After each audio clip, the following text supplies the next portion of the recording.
guys, we are back. Sorry for the technical difficulties. Hopefully we've got it figured out now. Celeste, can you hear and see everyone? I can. Yay. Representative Richardson, would you like to say hi again? Good afternoon. Hopefully you can hear me now, Celeste. I can. Yay. All right. Yay. Great. I'm going to hide my screen and let you two have a discussion now. Y'all dive right in. Sounds good. Well, thank you so much for joining me. And it's so much easier to have a conversation when I can see and hear you now.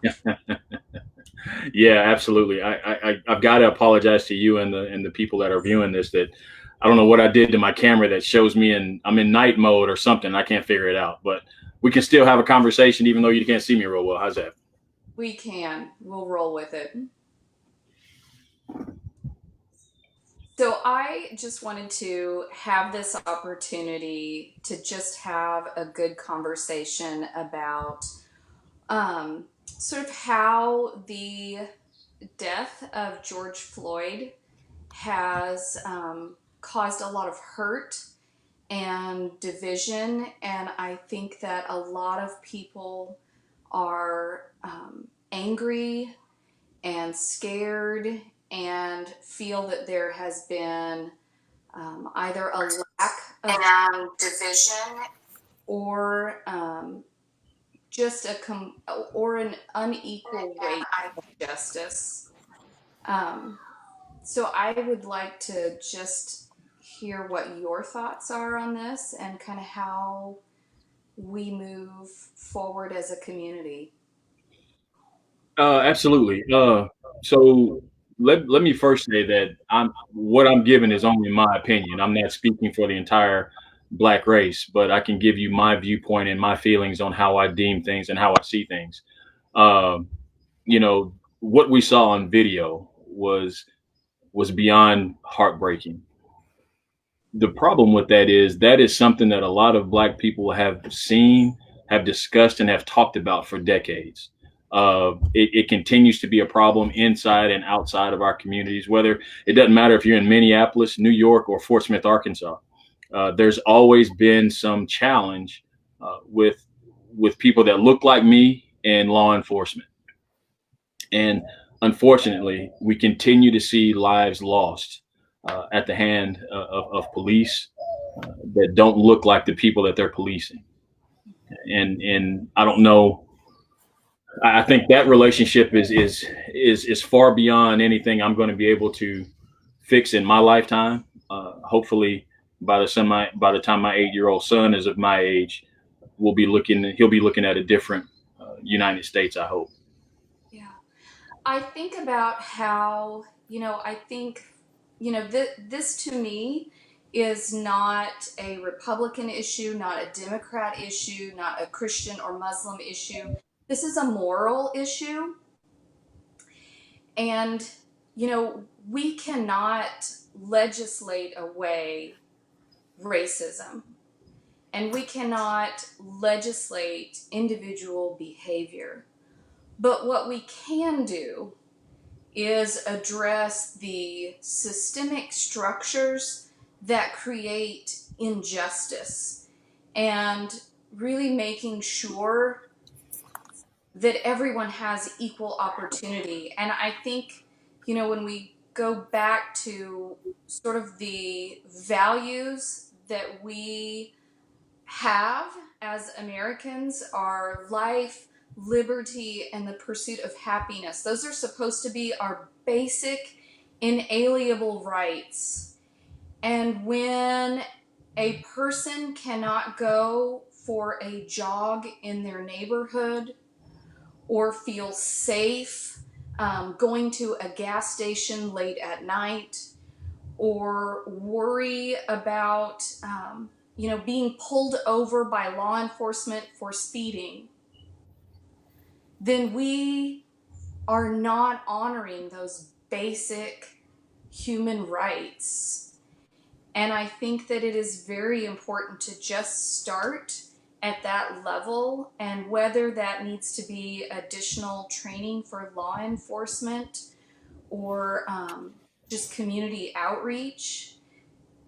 But probably even before all of that, is just showing up for one another and creating relationship so that we can see one another and understand the problems that other people in our communities and in our country are going through, because I'm never going to have that experience of being a Black man who lives in Fort Smith, Arkansas.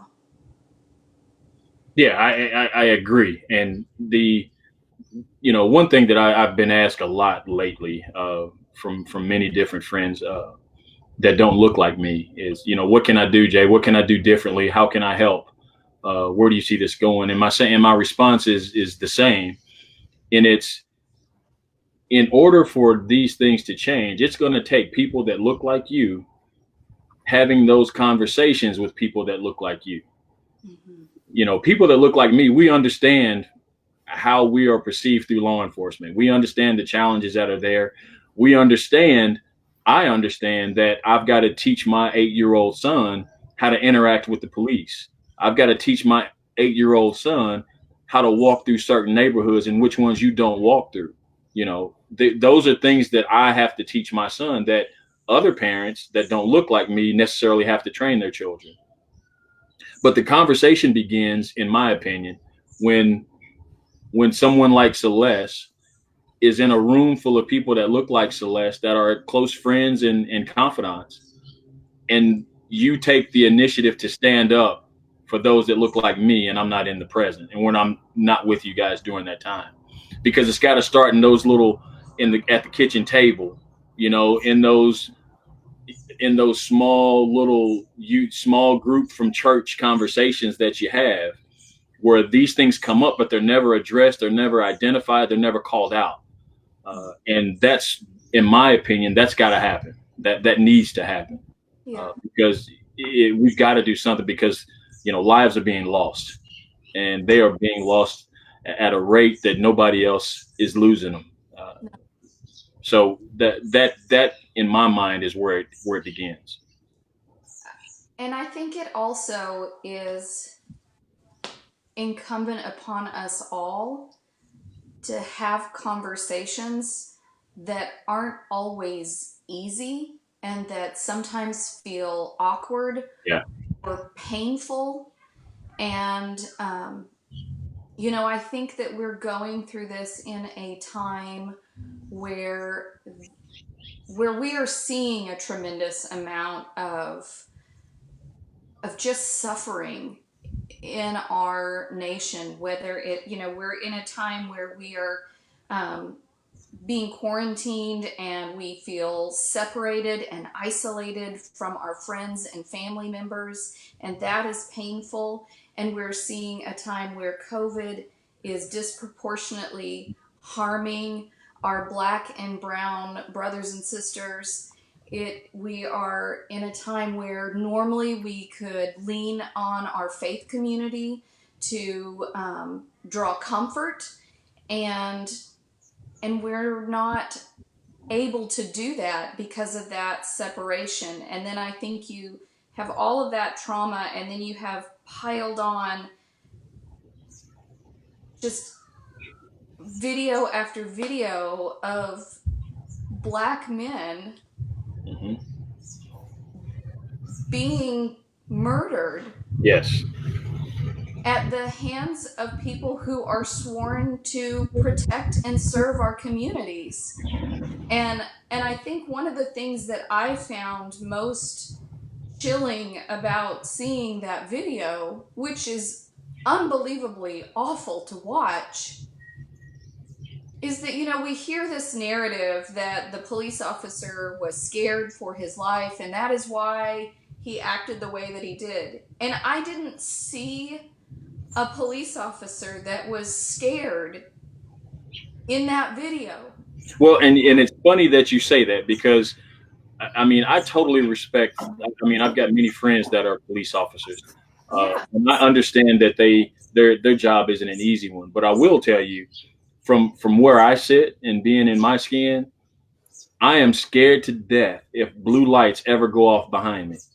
just recently I did a inappropriate lane change or something, and the police, you know, put the lights on me.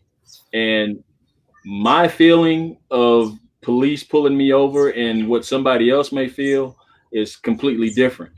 Because the first thing I'm thinking when the police pull me over is, am I going to make it home to my family? Not everyone thinks that way, but there are a lot of people that look like me who feel that exact same way. And we shouldn't have to feel that way. No. And I think that it is especially hard when I think we all feel this need right now to do something. Mhm. And I think it is impossible for us to undo literally hundreds of years of oppression and inequality.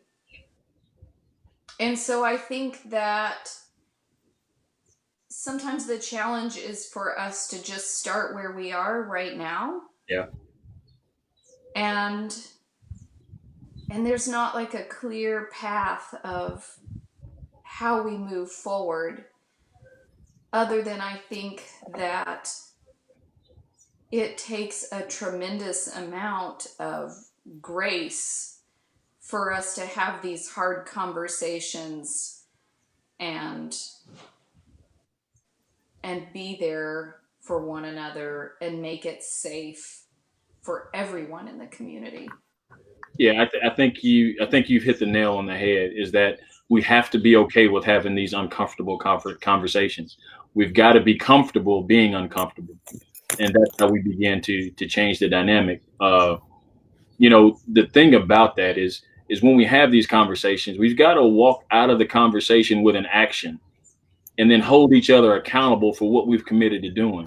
Because far too often we have these nice, polite conversations that go real well. And, you're my brother, I'm your sister, we love each other, kumbaya.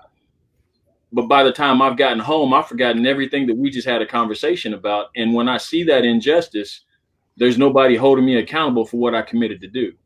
And I think that's why you've got to have strong friendships that are based in love, that you can go to a friend and call them, hey, you had an opportunity to stand up right then. Why didn't you?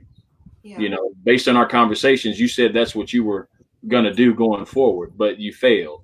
Uh, and I think that's it, again, from my perspective, those are things that we've got to do to begin to turn the tide. Yeah, and I think, certainly from the perspective of a white lady with a good job and a good education and living in a cozy community, I have to be okay with knowing that at some point I'm going to say something dumb. And that's where I think that grace and forgiveness in Yes, relationship with someone is so important. I agree. That you can say, Celeste, you are so off base on that, and Yep. this is how I see things, and you know, and I think that we as human beings are all going to make mistakes. We're all going to stumble and fall short, Yeah. and it is reaching out and picking one another up and Mhm. continuing on the journey to make sure that we create justice and equity for everyone in our communities. And I think that we have to start with basic safety, and then I feel like from there we need to make sure that we have, you know, criminal justice, that we have economic justice, that there's educational justice, that everyone has same access to healthcare moving forward. And that seems like a really long Mhm. list and a whole lot of work that we aren't going to be able to accomplish alone or in a day. And so I guess my action item would be to ask for those watching to commit to doing the work. And I know that politics sometimes just feels so unproductive and so divisive, but it is how we get things done. and how we create laws to hold members of our society accountable, but we have to apply those laws equally. And I guess I would ask that everyone holds their representatives accountable, and that we do the work of finding out what legislation that person supported, and are they really doing the work to make our communities better. And Yeah, I would agree with that. Absolutely. And I know myself and other colleagues of mine are willing to be held accountable for those things. Uh, but also, I would tell the people that are watching this, or that you come in contact with, again, be willing to have these conversations with people that don't look like you, yeah, because that is where it starts. I mean, I can sit here and I can tell you Jay's viewpoint from a black man in Fort Smith, Arkansas, but your circle of influence, your circle of friends and family are where it starts. And I would challenge you, everyone, to begin right there, to make that change.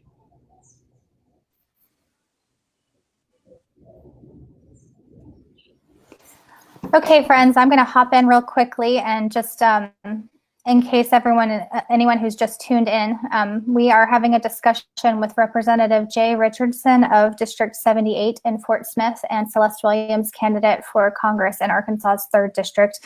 We got a little bit of a later start than we wanted to because of technical difficulties at the beginning.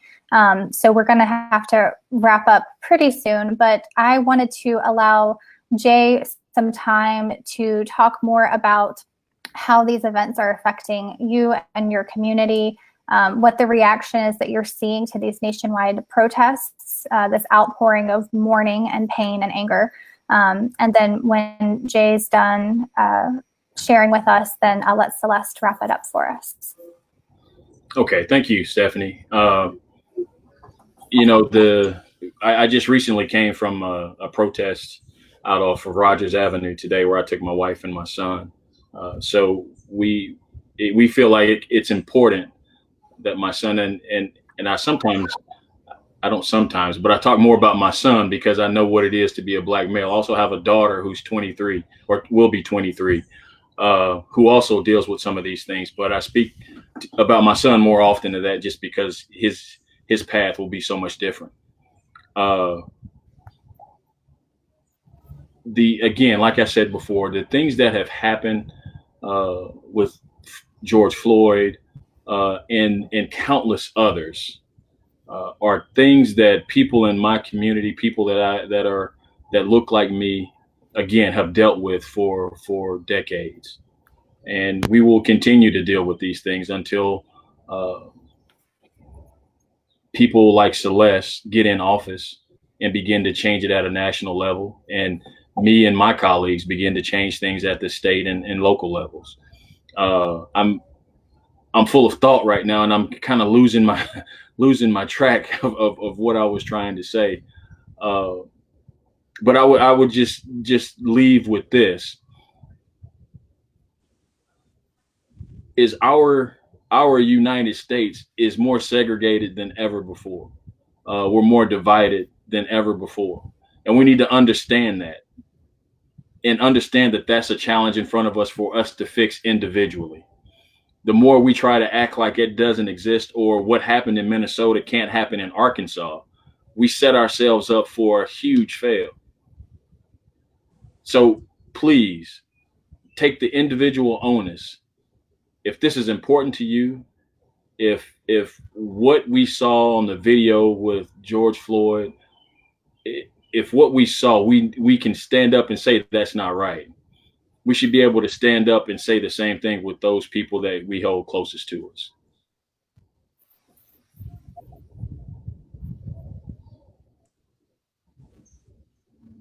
I would like to say thank you so much for having this conversation with me. And I certainly feel inadequate in being able to put words to what we all feel right now. But what I do think is really important is that we not let the death of George Floyd be in vain.